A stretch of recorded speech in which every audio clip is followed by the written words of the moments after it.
Préface. Le titre de cet ouvrage est tout un programme. N'est-ce pas vers Jésus, seul capable de faire face aux besoins de l'âme, que doivent aller tous ceux qui recherchent le sentier de la paix. Elle a mis des pécheurs conduire à pas, dans le chemin de la vérité, celui qui a faim et soif de justice, le plaçant ainsi au bénéfice des bénédictions qui découlent d'un complet abandon à son service. Bien des âmes troublées trouveront dans ces pages le réconfort et l'espérance, et elles s'avanceront dans la vie avec plus de confiance, et une joie sans cesse renouvelée. Jacob, fuyant la colère de son frère, dormit une nuit en pleine nature, avec une pierre comme oreiller. Pendant son sommeil, il vit en rêve une échelle immense, dont le sommet touchait au ciel. Il reprit courage, persuadé que l'union entre notre pauvre monde et le séjour des bienheureux était possible. Puisse cette vision pleine de promesses se répéter pour tous ceux qui sont avides de connaître la volonté de Dieu. Cet ouvrage a été traduit en de nombreuses langues.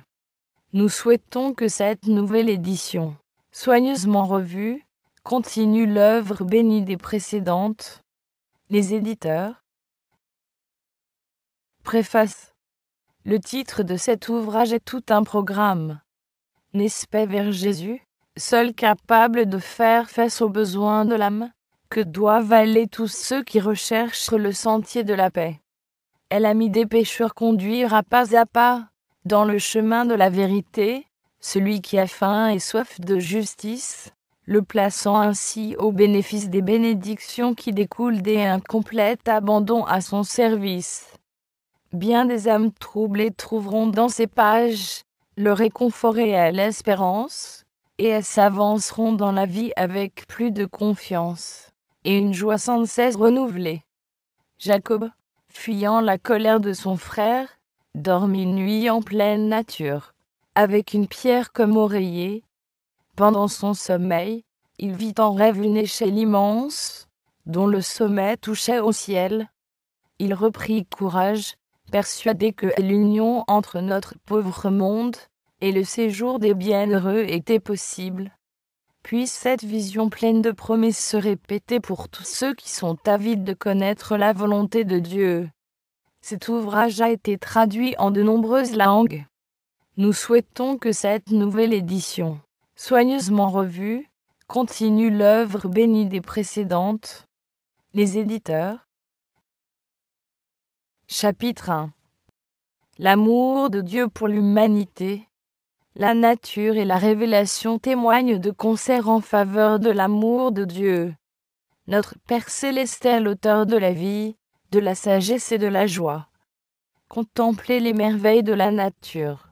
Constatez leur parfaite adaptation aux besoins et au bien-être, non seulement de l'homme, mais aussi de tout être vivant. Le soleil et la pluie qui égayent rafraîchissent la terre, les montagnes, les mers, les plaines. Tout nous parle de l'amour du Créateur. C'est Dieu qui subvient aux besoins quotidiens de toutes les créatures. Ces belles paroles du psalmiste rendent hommage à sa touchante sollicitude. Les yeux de tous espèrent en toi, et tu leur donnes la nourriture en son temps. Tu ouvres ta main, et tu rassasies à souhait tout ce qui a vie. Dieu créa l'homme sain et parfaitement heureux. Notre terre, au sortir des mains du Créateur, ne portait pas la moindre trace de corruption, ni la plus légère ombre de malédiction. C'est la transgression de la loi de Dieu, loi d'amour, qui a été la cause de la mort et de tous les maux. Néanmoins, l'amour divin se manifeste au sein même de la souffrance. Il est écrit qu'à cause de l'homme, le sol fut maudit. Les épines et les chardons, les difficultés et les épreuves qui font de notre pèlerinage terrestre une longue succession de labeurs et de soucis, nous ont été départis pour notre bien. Ils entrent dans le plan d'éducation que Dieu a formé pour nous relever de l'état de dégradation et de ruine dans lequel le péché nous a plongés. Quoique déchu, le monde n'est pas tout triste et ses souffrances. La nature elle-même, nous offre des messages d'espérance et de consolation. On voit des fleurs s'épanouir sur les chardons et des roses éclore sur des épines. Dieu est amour.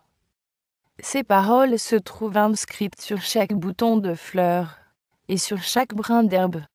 Les charmants oiseaux qui égayent les airs de leurs chants joyeux, les fleurs aux nuances délicates et variées, qui embaument l'atmosphère de leur doux parfum, les arbres gigantesques et les forêts aux riches feuillages, tout nous parle de la tendre et paternelle sollicitude de notre Dieu et de son désir de faire le bonheur de ses enfants. La Sainte Écriture révèle son caractère. Dieu nous y fait lui-même connaître sa compassion et son amour infini.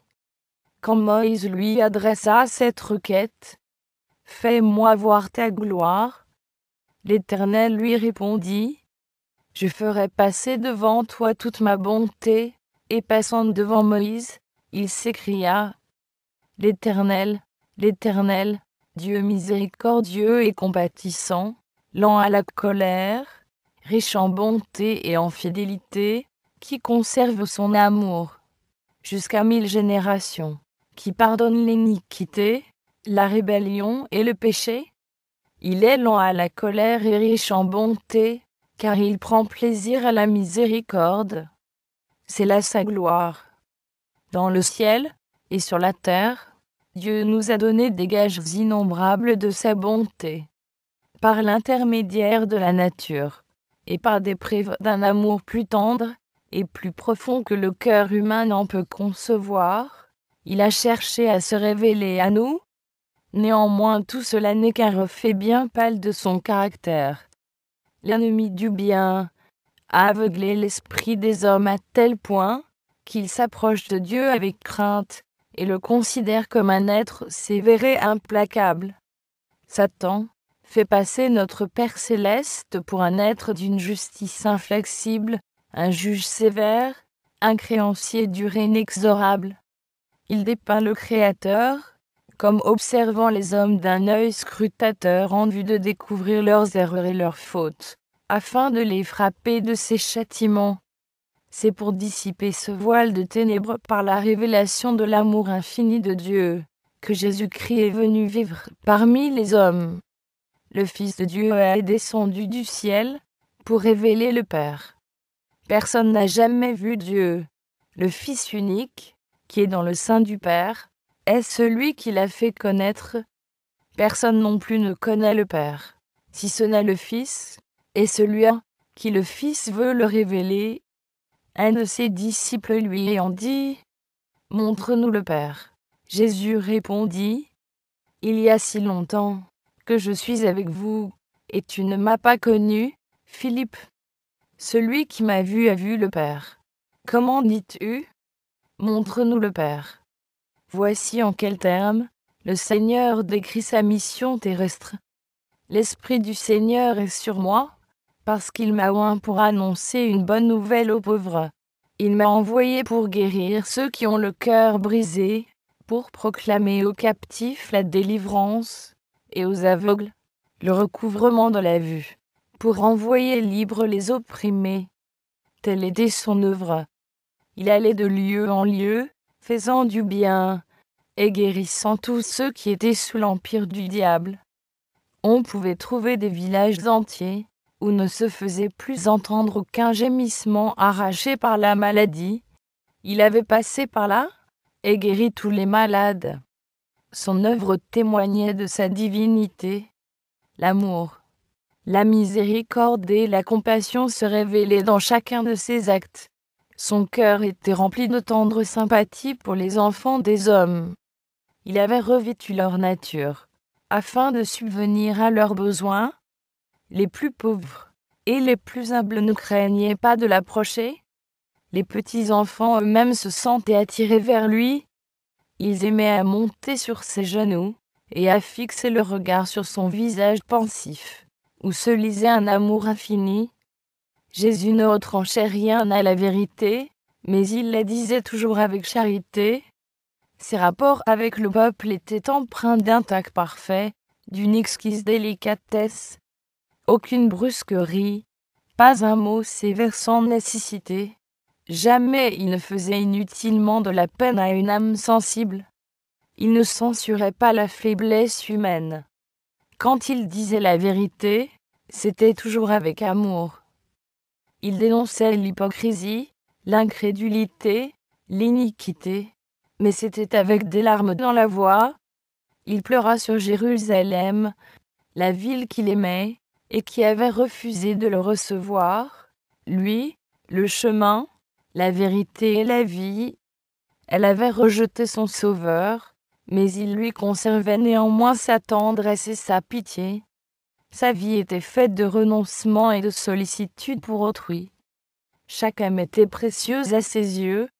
Sans se départir jamais de sa dignité divine, il s'inclinait avec un tendre respect devant tout membre de la famille de Dieu.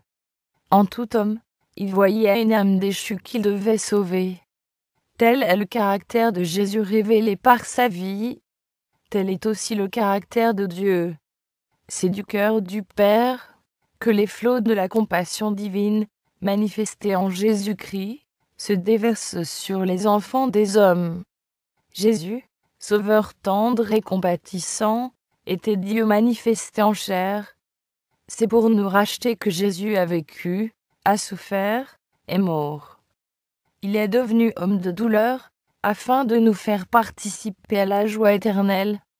Dieu a permis à son Fils bien-aimé, plein de grâce et de vérité, de quitter un séjour de gloire ineffable, pour venir dans un monde souillé par le péché, et assombri par la malédiction et la mort.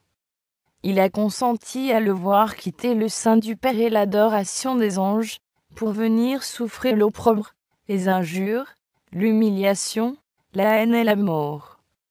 Le châtiment qui nous donne la paix est tombé sur lui, et c'est par ses meurtrissures que nous sommes guéris. Contemplez-le au désert, en Gethsémane, sur la croix, le Fils immaculé de Dieu, chargé du fardeau de nos péchés. Celui qui avait été un avec Dieu éprouva dans son âme l'horrible séparation que le péché creuse entre l'homme et Dieu, séparation qui lui arracha ce cri d'angoisse. Mon Dieu, pourquoi m'as-tu abandonné ? C'est le fardeau du péché et le sentiment de son énormité qui brisait le cœur du Fils de Dieu. Mais ce grand sacrifice n'a pas été consommé, afin de faire naître dans le cœur du Père des sentiments d'amour pour l'humanité déchue, et pour le disposer à la sauver. Non, non. Dieu a tant aimé le monde qu'il a donné son Fils unique. Ce n'est pas à cause de la propitiation faite par son Fils que le Père nous aime, c'est parce qu'il nous aime qu'il a pourvu à cette propitiation. Jésus-Christ est l'intermédiaire par lequel le Père a pu répandre son amour infini sur un monde déchu. Dieu réconciliait en Christ le monde avec lui-même. Il a souffert avec son Fils. Dans les angoisses de Gethsémane, comme dans la mort du calvaire, c'est le cœur de l'amour infini qui a payé le prix de notre rédemption. Jésus dit, « Le Père m'aime, parce que je donne ma vie, afin de la reprendre. » En d'autres termes, l'amour que mon Père vous porte est si grand, qu'il m'affectionne davantage, pour avoir consenti au sacrifice de ma vie afin de vous racheter. Je lui suis devenu plus cher, par le fait que je me suis constitué votre garant, en déposant ma vie, et en prenant sur moi vos dettes et vos transgressions. Car par mon sacrifice, Dieu, tout en demeurant juste, peut justifier celui qui croit en moi. Seul, le Fils de Dieu avait le pouvoir de nous racheter. Seul celui qui était dans le sein du Père pouvait le faire connaître. Seul un être connaissant la hauteur et la profondeur de l'amour de Dieu pouvait les révéler. Il n'a fallu rien de moins que le sacrifice infini consommé par Jésus-Christ en faveur de l'homme perdu pour exprimer l'amour du Père envers l'humanité déchue. Dieu a tant aimé le monde qu'il a donné son Fils unique. Il l'a donné, non seulement pour vivre parmi les hommes, pour porter leurs péchés, pour mourir à leur place. Il l'a donné à une race perdue. Jésus-Christ devait se solidariser avec les besoins et les intérêts de l'humanité. Celui qui était un avec le Père s'est uni aux enfants des hommes par des liens indissolubles. Jésus n'a pas honte de les appeler frères. Il est notre propitiation, notre avocat, notre frère. Il paraît revêtu de notre humanité devant le trône du Père, et il sera pendant toute l'éternité, un avec la race humaine qu'il a rachetée. Il est et demeurera le Fils de l'homme, et tout cela afin de relever l'homme de la dégradation du péché, afin de le mettre à même de réfléchir l'amour de Dieu, et de participer à la joie de la sainteté. Le prix payé pour notre rédemption, le sacrifice infini de notre Père céleste, en livrant son Fils à la mort pour nous, devrait nous donner une haute idée de ce que nous pouvons devenir en Jésus-Christ. Quand il est donné à Jean, l'apôtre inspiré, de contempler la hauteur, la profondeur et la largeur de l'amour du Père envers l'humanité expirante, il est si rempli de sentiments d'adoration et de respect, que dans l'impuissance où il se trouve d'exprimer l'intensité et la tendresse de cet amour, il s'écrie: voyez, quel amour le Père nous a témoigné, pour que nous soyons appelés enfants de Dieu. Quelle valeur cet amour donne à l'homme! Par la transgression, les fils d'Adam sont devenus sujets de Satan. Par la foi au sacrifice expiatoire du Christ, ils peuvent devenir fils de Dieu. En revêtant la nature humaine, Jésus-Christ élève l'humanité. Il place l'homme déchu dans une condition où, par la communion avec lui, il peut devenir réellement digne du nom d'enfant de Dieu. Enfant du roi céleste, précieuse promesse, thème inépuisable de méditation. Amour insondable de Dieu pour un monde qui ne l'aimait pas. Un tel amour est sans exemple.